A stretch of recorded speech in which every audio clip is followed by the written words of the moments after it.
Segala kemuliaan, segala pujian dan syukur hormat kita kembalikan kepada Tuhan Allah yang Maha Besar, Allah Abraham, Ishak, Israel, karena penyertaan Tuhan sehingga kita ada sampai saat ini. Saudara yang kekasih dalam Tuhan, bertemu dengan saya Pendeta Jimri Fiskia Pandeirot dalam video YouTube channel saya. Saya akan terus menyampaikan firman Allah dalam melalui video ini, bahkan kesaksian-kesaksian hidup, bahkan puji-pujian bagi kemuliaan nama Tuhan.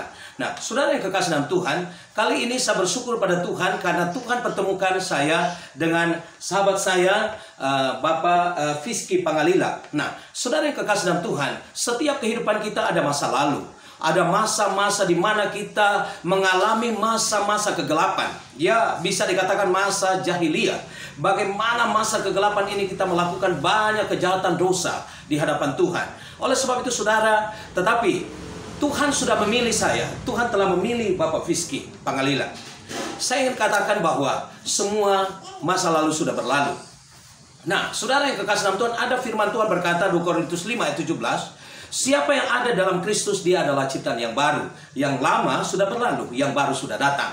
Oleh sebab itu di video sebelumnya saya pernah jelaskan bahwa jangan pernah menghakimi masa lalu orang lain. Entahkah masa lalu itu suram, masa lalu gelap, masa lalu begitu banyak masalah pergumulan yang dia hadapi. Tapi hari ini dia telah bertobat, menerima Yesus sebagai Tuhan dan Juru Selamat. Berarti saudara, dia sudah menjadi ciptaan yang baru. Tuhan saja sudah mengampuni dosanya. Bagaimana manusia? Oleh sebab itu melalui video ini saya harus clearkan, saya harus sampaikan bahwa mungkin banyak akan menonton video ini, atau teman-teman dari Bapak Fiski Pangalila, saudara yang kekasih dalam Tuhan, karena video ini akan menjalar melalui YouTube. Begitu banyak orang akan melihat. Oleh sebab itu saya sampaikan, mungkin banyak orang kenal dengan Bapak Fiski Pangalila, yang orang dunia panggil dia Bapak Slash, saudara. Nah, kalau Slash itu apa? Apa nama slash? Biasanya dipakaikan kepada orang-orang yang hidup brutal, hidup dalam kegelapan. Oleh sebab itu, jangan kita yang cuma kenal Bapak slash di masa lalu, sehingga kita mungkin berkata, kenapa dia bisa ada di YouTube? Saya katakan hari ini, malam hari ini, semua sudah berlalu. Nah, sekarang Pak Fiski telah bertobat, menerima Yesus sebagai Tuhan dan Juru Selamat. Bahkan Tuhan bawa kepada kebenaran yang sejati, bertemu dengan seorang hamba Tuhan, seorang istri yang mencintai Tuhan, yang melayani Tuhan, seorang ibu evangelis, Ibu Rita Lengkong, yang melayani Tuhan.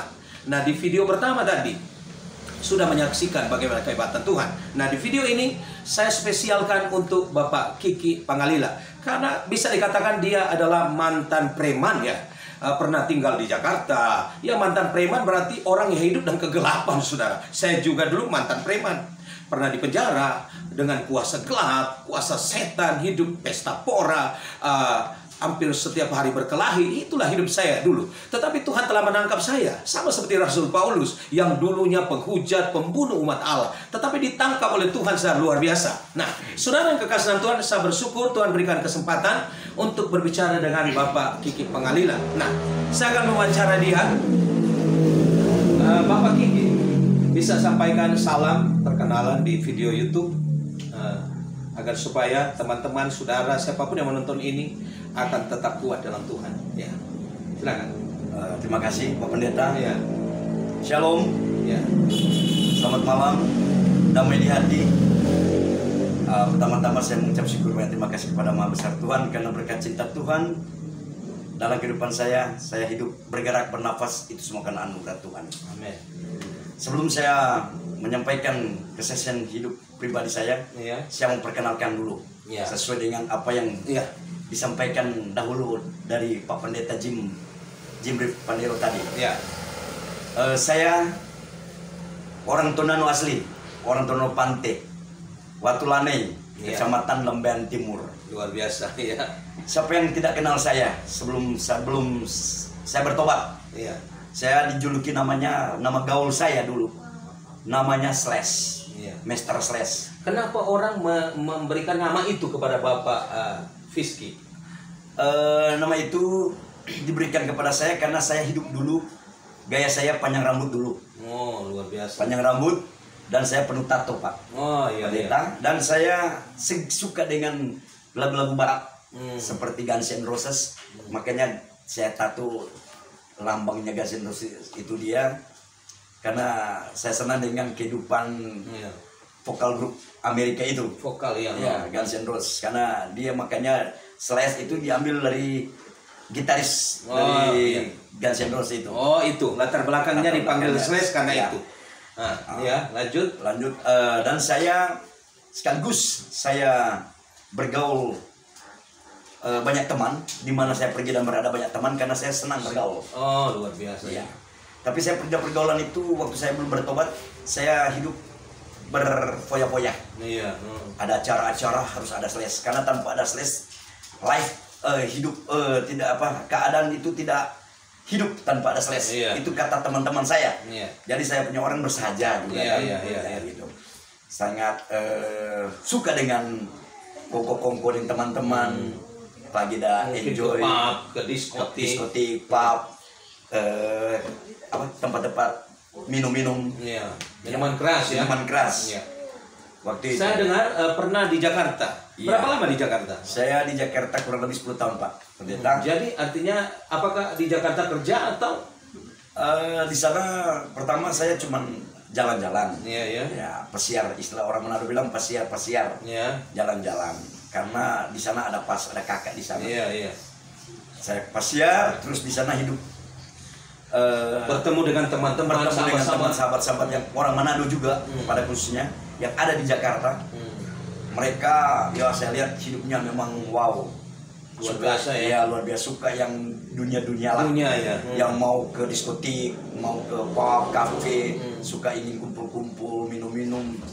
Namanya di metropolitan itu kan hidup itu dia maunya yang keras memang harus hidup keras. Karena kalau tidak keras tidak bisa hidup, tidak bisa bergaul.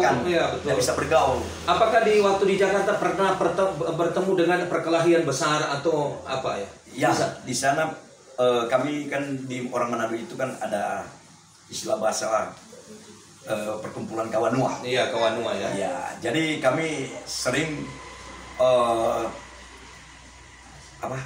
ketemu pasiar-pasiar di satu tempat yang lain, Jakarta Barat, Jakarta Timur, Jakarta Selatan, sampai ke Bekasi. Saat itu kita saling bak-bak pasiar istilahnya.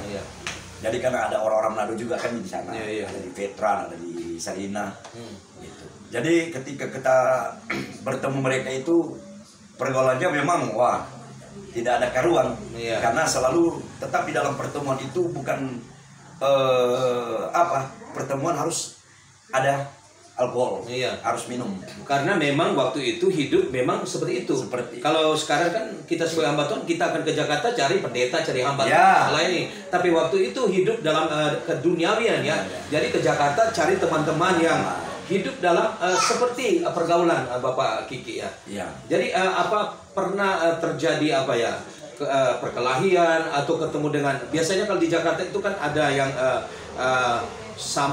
bersama dengan preman ini, antar grup ini, ini kan banyak kali terjadi perkelahian yang begitu.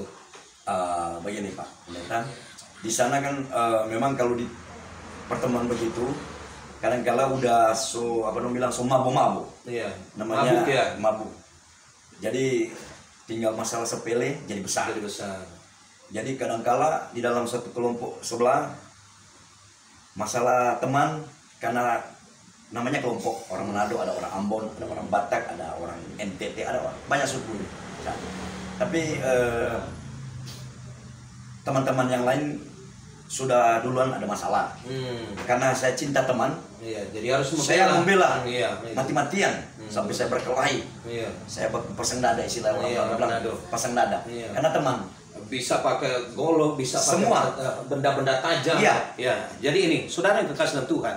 Jadi ini bisa dikatakan mantan preman yang luar biasa, karena di Jakarta ini kota metropolitan. Tetapi saat ini kita tidak akan berbicara banyak tentang hal itu. Tetapi saya akan bicara bagaimana Tuhan memilih.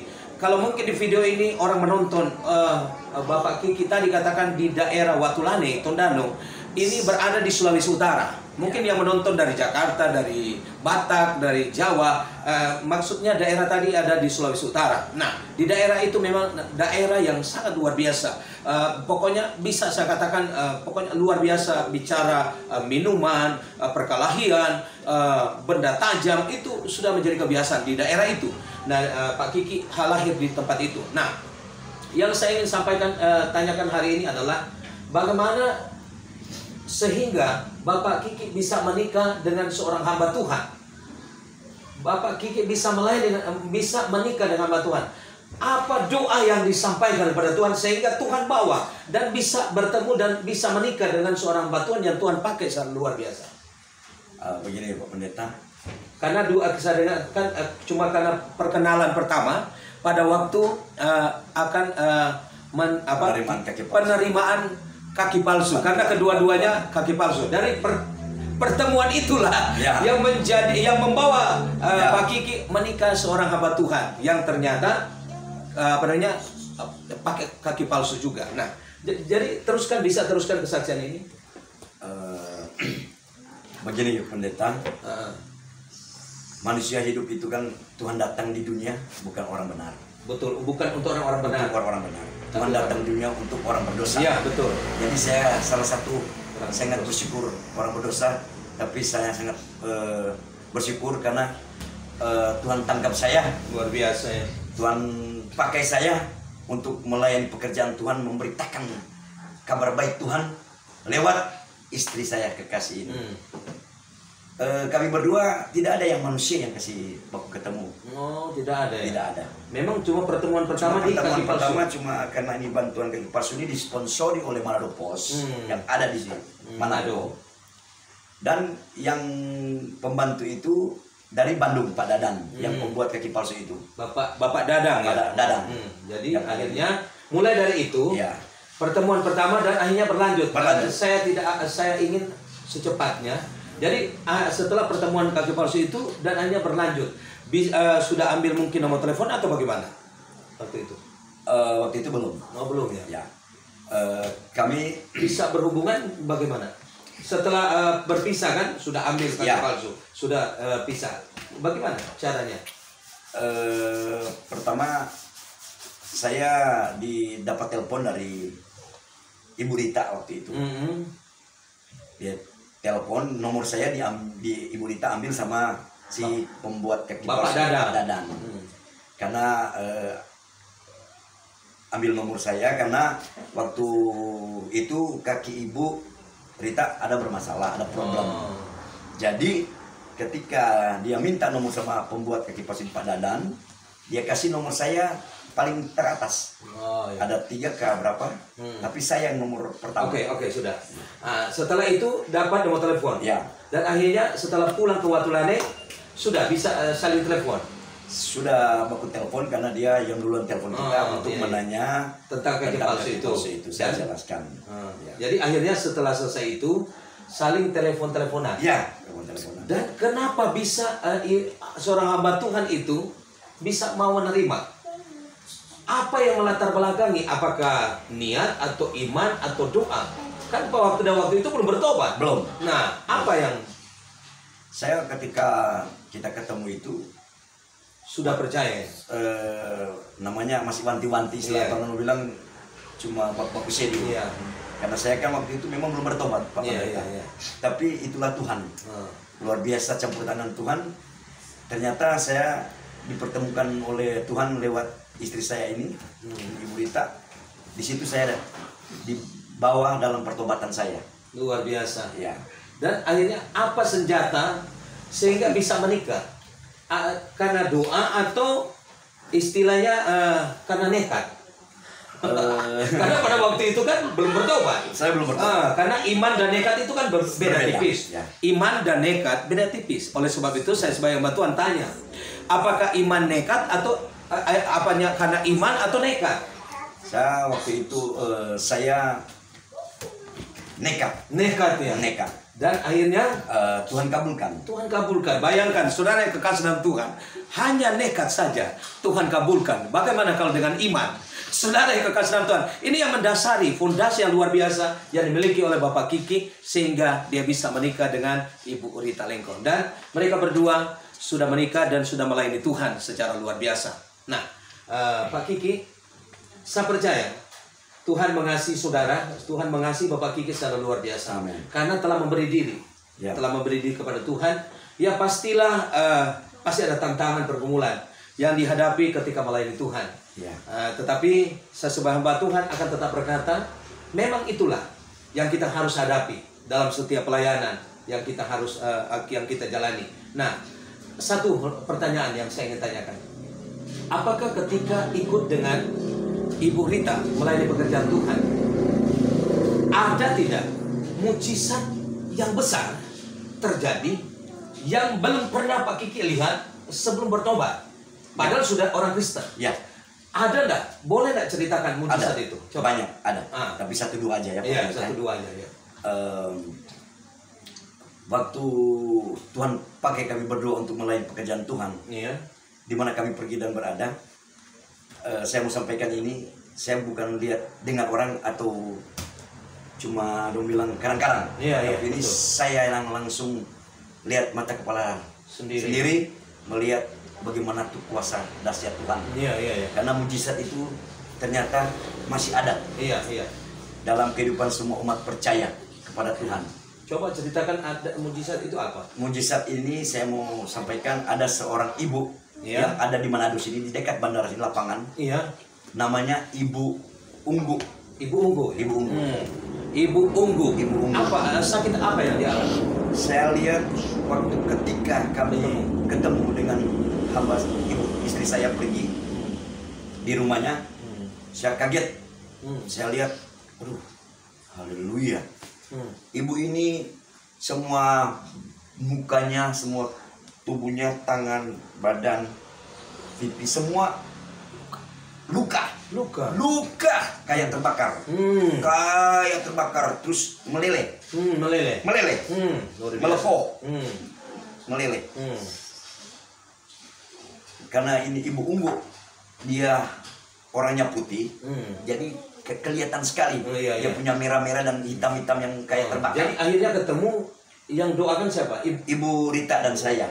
Istri ya? Ya. Baru setelah didoakan? Waktu itu kami sebelum doa, kami sudah memberikan kekuatan dulu. Firman Tuhan ya? Firman Tuhan dulu disampaikan, baru istri dan saya ambil tindakan untuk berdoa. Luar biasa ya.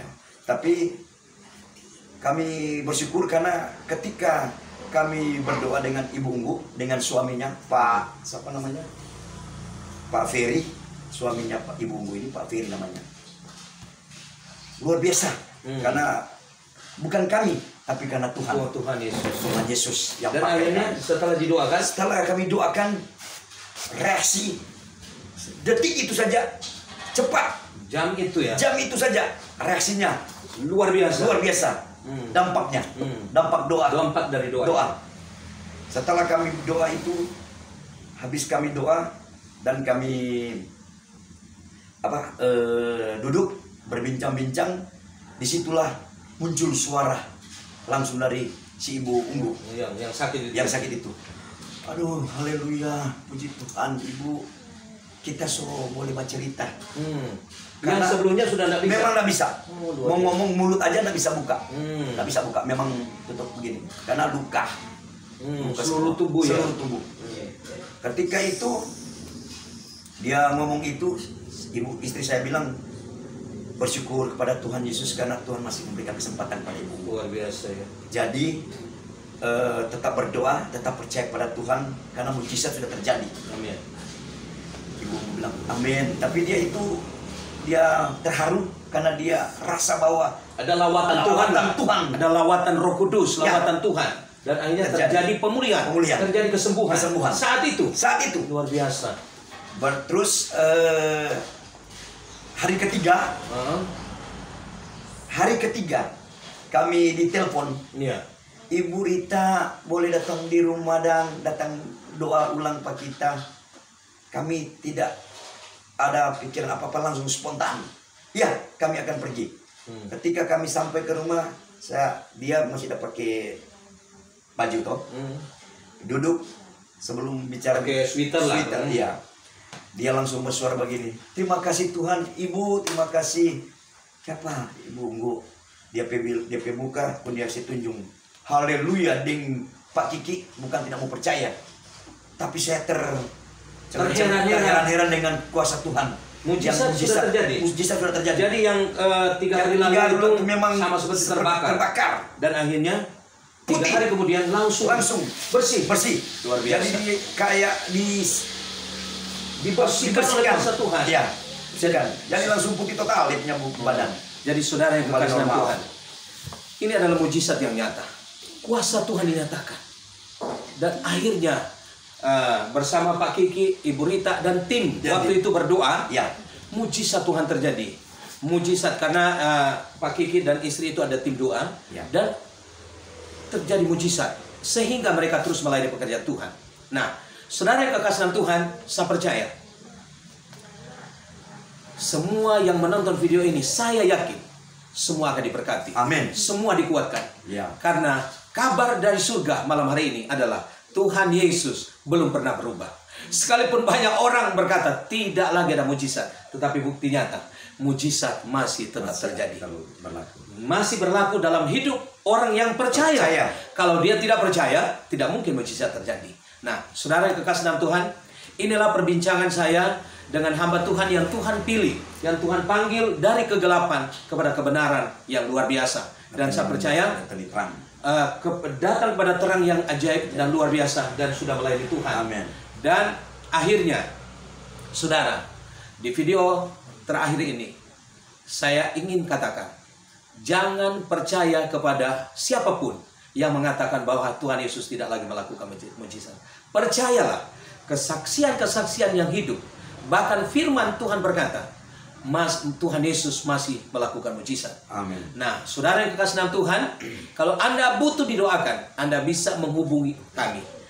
Jika Tuhan berkenan, kami akan mendoakan saudara secara langsung. Dan kami akan buktikan Tuhan Yesus masih tetap sama melakukan mujizat-mujizat yang besar. Haleluya. Kami akan berdoa di video akhir ini. Mari kita akan doakan mereka. Bapa, dalam nama Tuhan Yesus, aku percaya kuasa Tuhan tidak pernah berubah dulu, sekarang, sampai selamanya. Aku berdoa semua orang yang sementara mengalami sakit, aku berdoa dalam nama Tuhan Yesus, sembuhlah engkau, sembuhlah engkau. Yang terikat lepas dalam nama Tuhan Yesus. Yang mengalami masalah, pergumulan, ujian dalam hidup, aku berdoa Tuhan Yesus, engkau berikan jalan keluar, engkau selesaikan masalah mereka dalam nama Tuhan Yesus. Bagi Tuhan tidak ada perkara mustahil. Terima kasih ya Tuhan. Aku berdoa mengucap syukur kepada Tuhan. Haleluya, haleluya, amin. Saudara yang kekasih dalam Tuhan, di akhir video ini saya ingin sampaikan, jika Anda diberkati dengan kesaksian-kesaksian ini, perkataan-perkataan firman, jangan lupa video ini di like dan Anda bisa bagikan. Dan juga jika berkenan, Anda bisa subscribe video YouTube ini menjadi berkat untuk kemuliaan nama Tuhan. Tuhan yang akan membalaskan semua apa yang Anda lakukan. Dan saya yakin semua tidak akan menjadi sia-sia. Salam dari saya, Pendeta Jipri Fiskia Pandairot, dan salam dari Bapak Fiski Pangalila yang orang dulu kenal Bapak Slash. Nah, sekarang dia sudah dalam Tuhan, sudah melayani Tuhan secara luar biasa. Tuhan Yesus memberkati. Haleluya. Amin.